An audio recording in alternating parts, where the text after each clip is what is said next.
Hello po sa inyo, Sir Bob, at sa lahat na nakikinig sa inyong channel.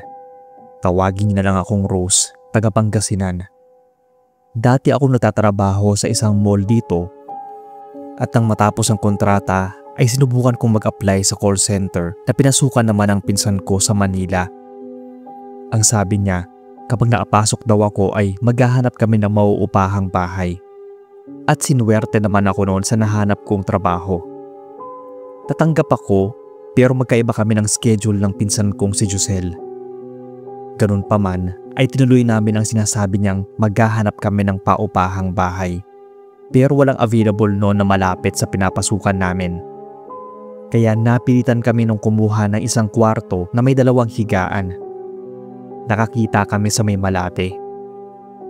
Yung balak naming apartment ay nauwi sa isang boarding house.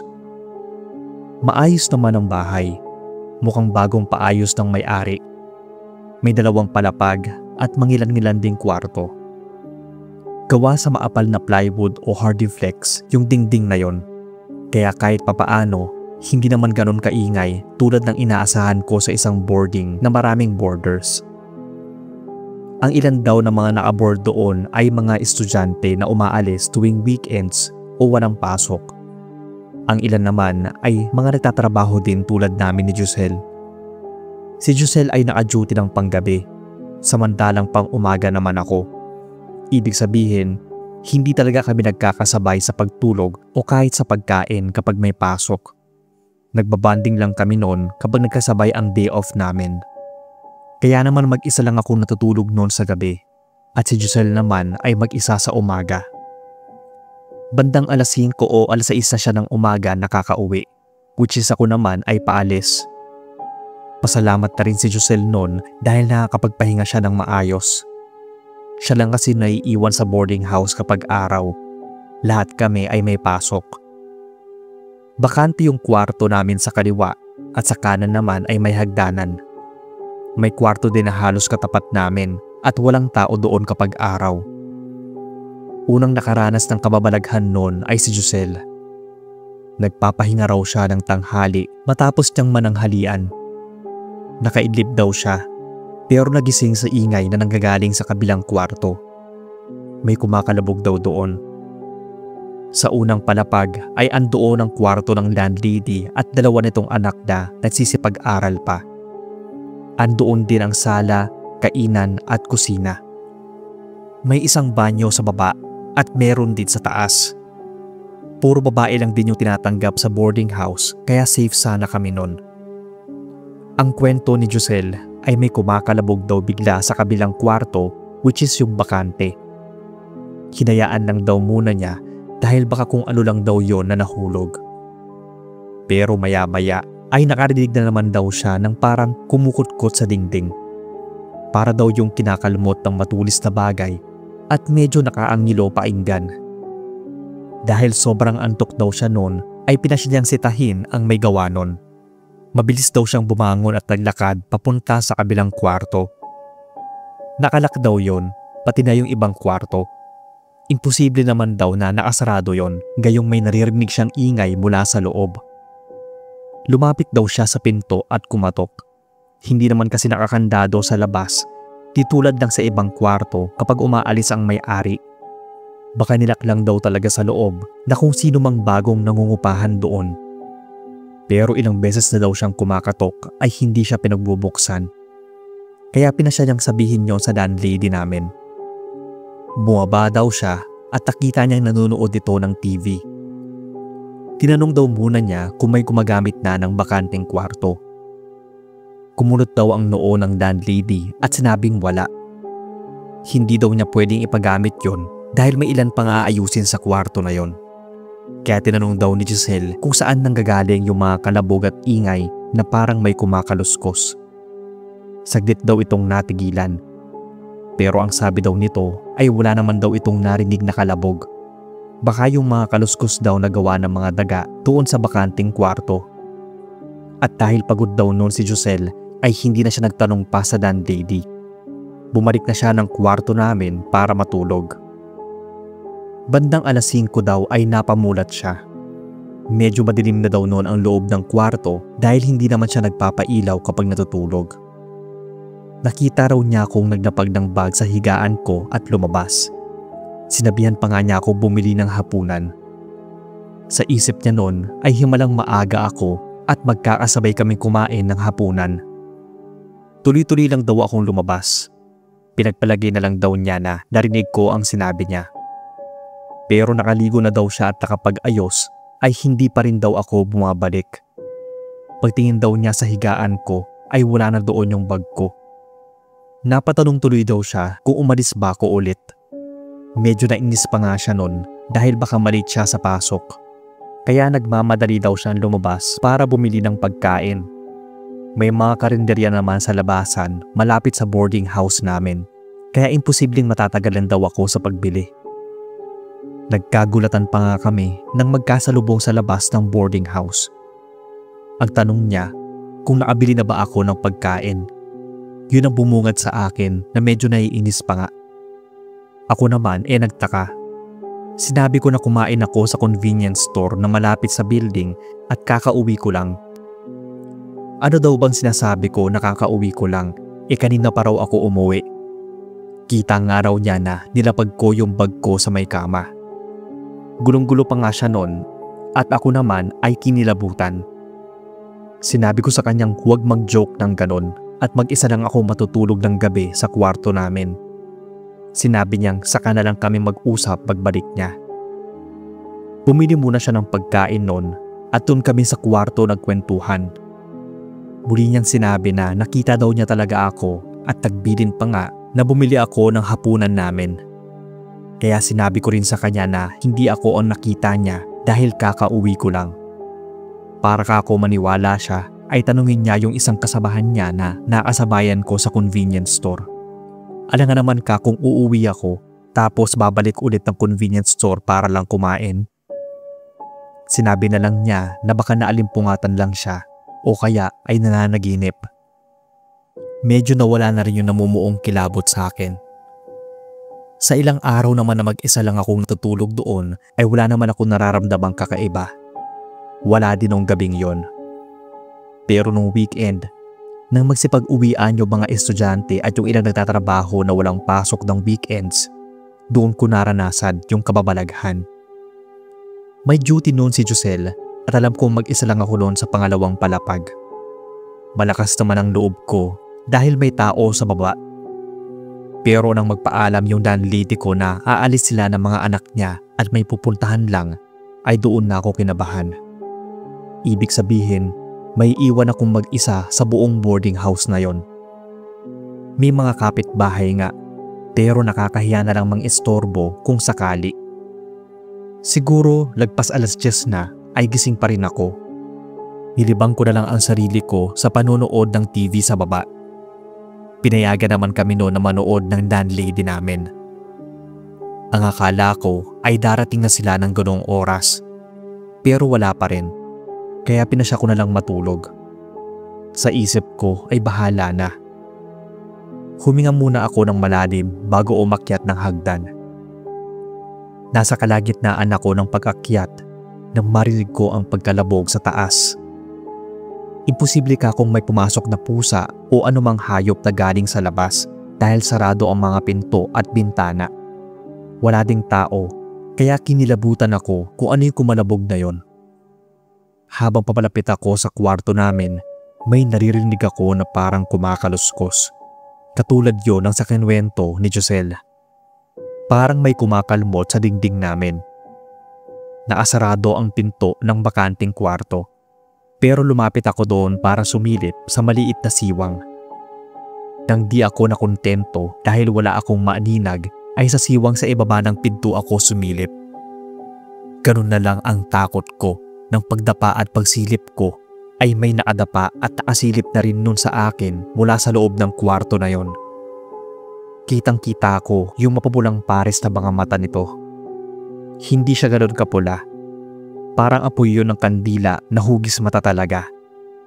Naasilip yun sa akin sa ilalim ng pinto. Napahiyaw akong napapasok sa kwarto namin.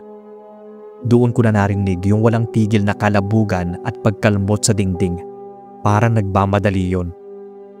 Alam niyo yung parang naghihingalo na mapagbuksan pero walang nagbubukas. Dinig ko kasi yung walang humpay at mabilis na pagkalmot sa kabilang dingding. Sa takot ko ay lumabas ako ng boarding house kahit wala na gaanong tao sa labas. Doon ko na lang hinintay yung landlady namin. Mag-aalas 11:30 na yata nang makauwi sila. Sinabi ko sa kanya na hindi ko kayang matulog mag-isa sa kwarto namin. May nambubulabog kasi. Naikwento ko sa kanya yung tungkol sa kaluskos. Walang sinabi tungkol doon yung landlady. Hinayaan niya na lang ako na matulog noon sa isang sofa na nasa sala. Nawala naman yung kalabugan at mga kaluskos nang dumating sila. Pero hindi ko na kayang matulog mag-isa dun sa kwarto namin dahil doon malapit yung tunog. Hindi ako nun pumasok kinabukasan. Nagpaalam ako sa TL ko. Hinintay kong dumating si Josel para ikwento yung naranasan ko na katulad sa naranasan niya. Tinanong niya ako kung kaya ko daw manatili sa boarding house na yon. Pero binalik ko sa kanya yung tanong dahil siya itong madalas mag-isa sa kwarto namin. Umiling-iling siya. Parang di daw niya kakayanin kahit pa umaga siya natutulog. Kaya nagpa siya kaming maghanap ng malilipatan ng araw din na yon. Meron kaming nakita pero double deck lang ang higaan. Sabi ni Josel na okay na yon kaysa nga malaki ang kwarto pero minumulto naman. Naging mabait naman sa amin yung dating landlady at paminsan-minsan ay naasalubong namin ito. Humingi pa nga ito ng pasensya at may ipinagtapat ito sa amin. Huwag na lang daw namin ipagsabi sa iba. Doon daw kasi sa bakanting kwarto, kaya di niya pinapagamit, ay may estudyante daw kasing nabuntis at nagbigti doon. Siguro daw, nagkakalmot ito sa dingding bago bawian ng buhay. Kaya nga may mga bakas daw ng parang kalmot doon sa dingding na yon. Baka daw biglang nagbago ang isip nito at pilit may inaabot para lang may makapitan at makawala sa lubid. Pero naging huli na ang lahat at hindi nakaligtas sa ginawa nitong pagpapatiwakal. Nangyari tong karanasan namin taong 2009. Yung pagpapatiwakal naman daw ng buntis doon sa kabilang kwarto ay nangyari maraming taon na raw ang nakakalipas nung bago-bago pa yung boarding house. Mga 1998 daw. Kahit maraming taon nang nangyari itong experience namin ng pinsan ko sa Manila ay mahirap kalimutan. Sa ngayon, sir, ay nandito na ulit ako sa Pangasinan. Naka-work from home at pamilyado na. Palagi kong inaabangan ang mga kwento nyo sa channel.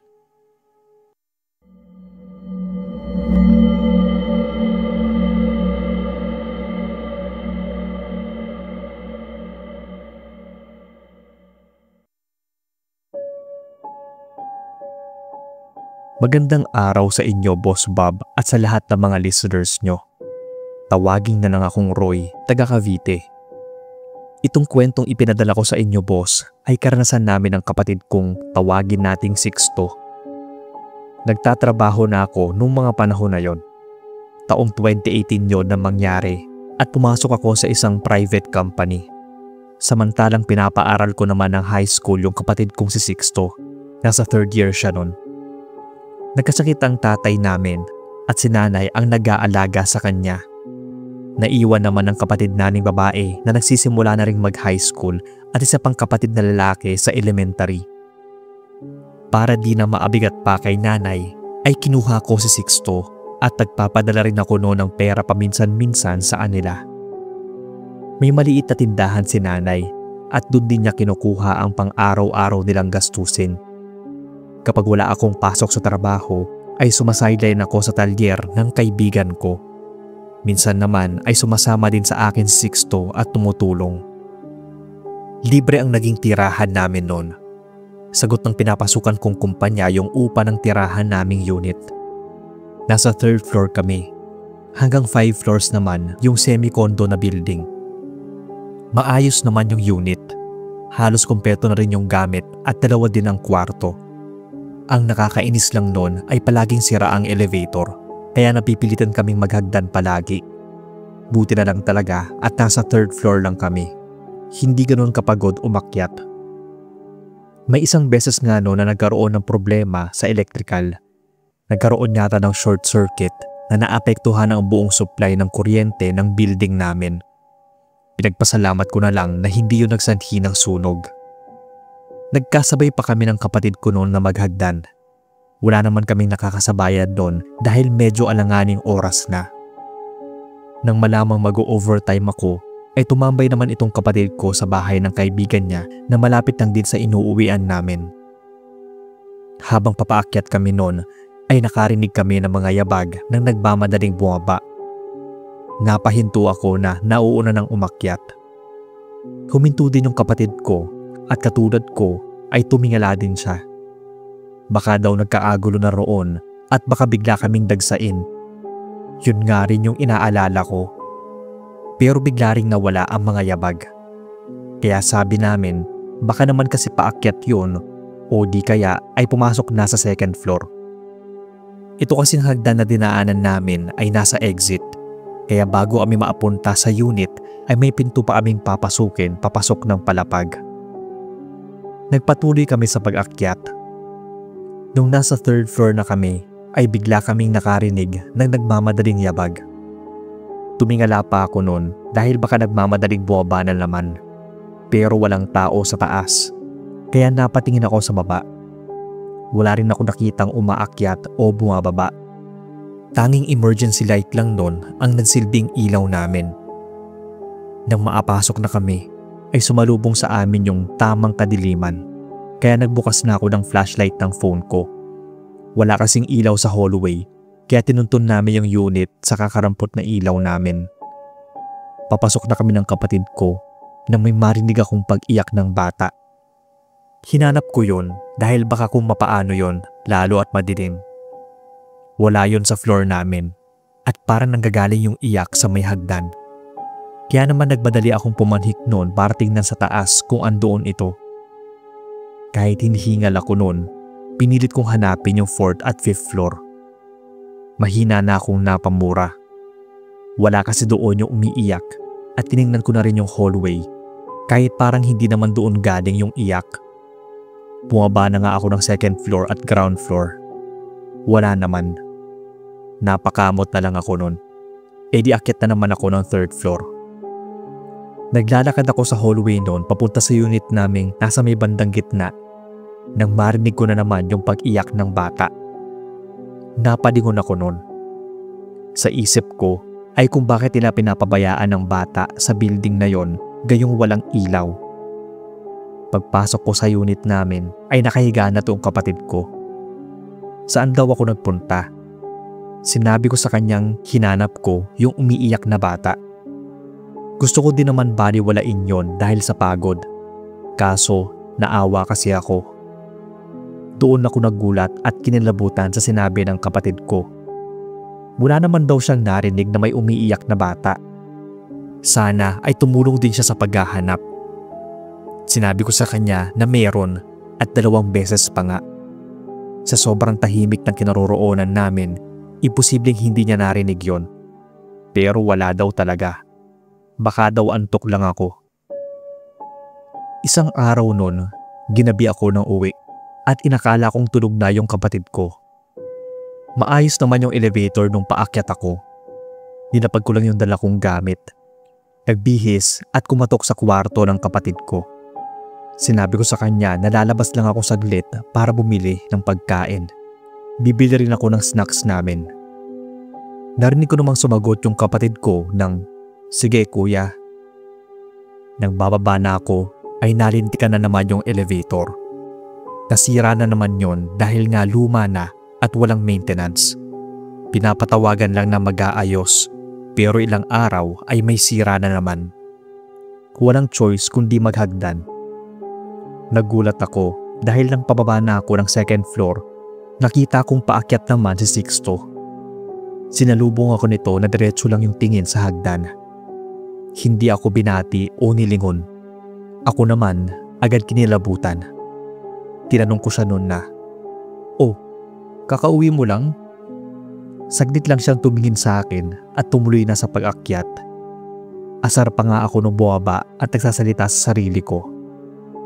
Natatawa ako kapag naaalala ko yung palatak ko nun. Napagkamalan ko pang nag-a-addict yung kapatid ko dahil mukha siyang high ng makasalubong ko. Deadmahin ba naman ako? Sinabi kong malilintikan yon pagbalik ko. Habang bumibili ako ng pagkain, bigla kong na-realize at napamura, boss. Naalala ko palang kumatok ako sa kwarto ng kapatid ko at nagpaalam. Narinig ko rin na sumagot siya. Ang pinagtataka ko lang noong mga oras na yon ay kung papaanong may sumagot sa akin sa loob ng kwarto, gayong nakasalubong ko nga siya sa hagdan. Kinilabutan talaga ako at napatanong sa sarili kung sino sa dalawa yung kapatid ko o baka nasa lisihan na kami. Inisip ko rin na baka nag-i-imagine lang ako na sumagot yung kapatid ko sa kwarto. Tinext ko siya at tinawagan pero hindi siya sumasagot. Isa pang nakakaaning noon, boss, ay nagkwento itong kapatid ko. Pagkalabas ko raw noon, ilang minuto lang ay lumabas rin siya ng kwarto. Nakita niya raw akong nakatalikod at nakaharap sa lababo. Akala raw niya ay may inaayos o binubutingting lang ako doon. Pero saglit lang daw siyang nalingat. Magsasara lang daw siya ng pinto ay bigla naman akong nawala sa may lababo. Nakita niya raw yung likuran ko na palabas ng unit. Kaya sinundan niya daw ako dahil baka may bibilhin pa daw ako at may ipapabili siya sa akin. Nanlaki na lang daw yung ulo niya nang maasalubong niya ako sa hagdan. Take note lang, boss. Nakasalubong at hindi sinundan. Yun yung pabalik na ako ng unit at may dala ng pagkain namin. Medyo nagdadalawang isip pa nga ako noon kung babalik na ba agad ng unit o magpapalipas lang ng ilang sandali. Nagulat pa nga ako nung nakasalubong ko siya. Pagbalik namin ng unit, agad ko siyang sinabihan noon kung bakit gabi na siya umuwi. Hapon naman ang tapos ng klase niya at hindi siya ganoon kalate na umuwi. Sinabihan ko pa siya na parang sabog na, tulala at hindi namamansin. Tapos hindi pa niya sinasagot yung mga text at tawag ko. Takang-taka siya noon. Ano daw yung sinasabi kong gabi na umuwi? Nasa kwarto lang daw siya at nagsabi pa raw ako sa kanya na lalabas lang saglit. Alam ko raw na nasa kwarto lang siya dahil nga sumagot siya noon sa akin. Doon talaga gumapang yung takot sa buong katawan ko. Nagsitayuan ang mga balahibo ko. Sinabi kong kung siya talaga yung nakausap ko doon sa kwarto, sino yung naasalubong ko sa hagdan? Sagot naman ng isip bata kong kapatid noon na baka may kakambal daw siyang namatay at nagmumulto. Pero bigla din siyang natahimik, sabay tanong sa akin kung bumalik daw ba ako sa labas. Nakita na raw niya kasi akong nakatayo sa may lababo. Muntik na nga akong mabulunan sa kinakain namin. Depensa ko naman na nakita naman niya akong papaakyat pa lang at may dalang pagkain. So ibig bang sabihin may kakambal din ako nagmumulto? Natatawang kinikilabutang tanong ko sa kanya nun. Gustuhin man naming lumipat pero hindi nasasagutin ng kumpanya namin yung upa. Pagmamay-ari kasi ang building na yon ng kapatid ng amo namin. May ilan pang pagpaparamdam kaming naranasan at iniisa lang namin yung takot. Hindi naman madalas din yung ganong pangyayari. Nung naayos na ang elevator at hindi na kami naghahagdan, ay nawala naman na yung nanggagaya sa amin. Sabi nga nung gwardyang matagal na doon ay sanay na raw ito sa nagpapakita, nagpaparamdam at nagpaparinig doon sa may hagdan. Ang kwento kasi, dati raw ay may nahulog mula sa 5th floor at bagsak sa ground floor. Bata raw yon at namatay ito. Malamang daw ay yung naririnig naming pag-iyak ng bata ay yung namatay nga dati doon. Doon naman sa nanggagaya sa amin, may ilang pagkakataon na rin daw na nangyayari yon pero hindi niya alam kung bakit. Kaya masasabing haunted na paupahan talaga yung buong building na yon. Ilang taon na rin kaming wala doon sa unit at doon sa work ko since nung mag-pandemic kaya wala na rin akong balita doon. Hanggang dito na lang, boss, ang kwento ko. Sana ay mabasa nyo at more power sa inyong channel.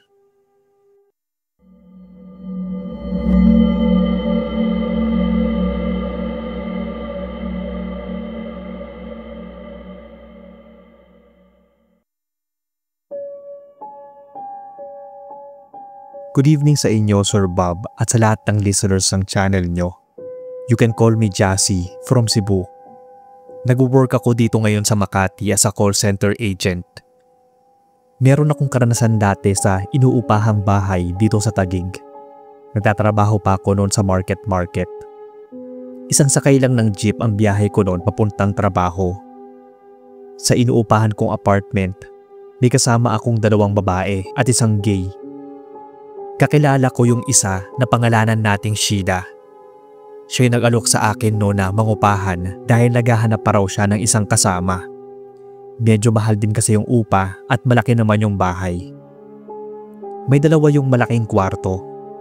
Kasama ko itong si Sheila at yung gay naman na tawagin nating Rhoda ay kasama si Arlene sa kabilang kwarto. Pareha silang nagtatrabaho sa BGC at iisa lang naman yung sinasakyan naming jeep na 4. Nauuna silang umuwi noon kasi closing ako sa store namin. Inaabot pa ng 9 or 10 paminsan ang uwi ko. Balit 2 floors yung bahay na yon at meron itong rooftop. Bihira nga lang namin akyatin yon dahil wala siyang railings. Talagang para sa sampayan ng mga nilabhan at kung gusto mong tumambay. Wala namang sinabi ang may-ari nun na may iba palang kwento yung rooftop na yon. First time kong umakyat doon para maglaba sa araw ng day off. Gabi na talaga ako natatapos dahil kinukusot ko lang yon.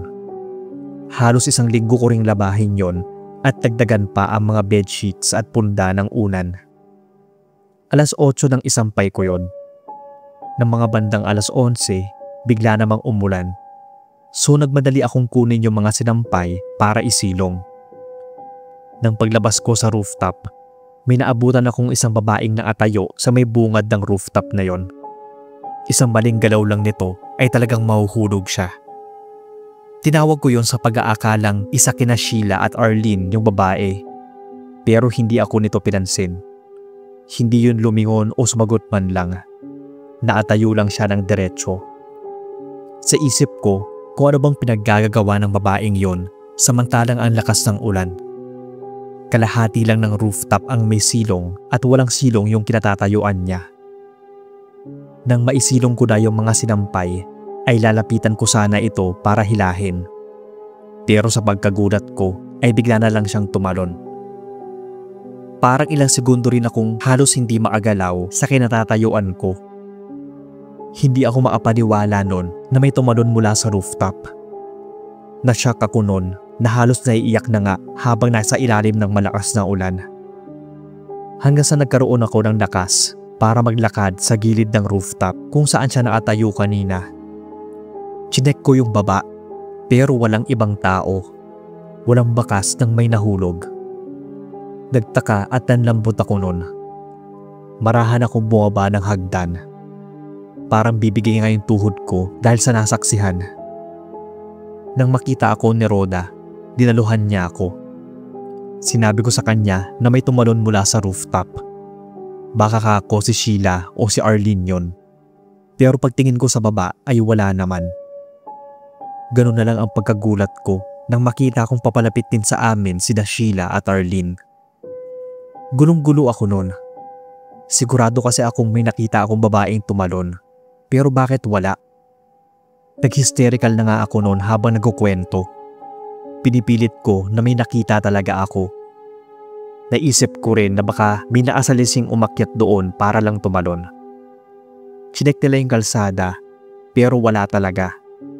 Sana raw ay nagkagulo na sa labas kung may tumalon nga. Tahimik at wala ngang tao. Lalong walang katawan ng babaeng tumalon. Hindi ako makapaniwala nun. Biglang nagsalita si Rhoda na baka totoo daw talaga yung narinig niyang mga sabi-sabi ng kapitbahay na may nagmumulto sa paupahan namin, lalo sa rooftop. Minsan nang wala kaming pasok noon at nagmemeryenda kami sa labas, may napagtanungan kaming kapitbahay kung anong meron sa rooftop ng inuupahan namin. Ang kwento, dati daw, bago mabili ng landlord namin yung bahay na yon, ay may mag-asawang naninirahan. Palagi daw yung nag-aaway at sinasaktan daw ng lalaki yung babae. Wala pa raw talagang harang yung rooftop kahit sa magkabilang gilid. Nang minsang mag-away daw ang mag-asawa, ay umakyat doon ang babae at nagbantang tatalon kapag hinawakan o nilapitan siya ng lalaki.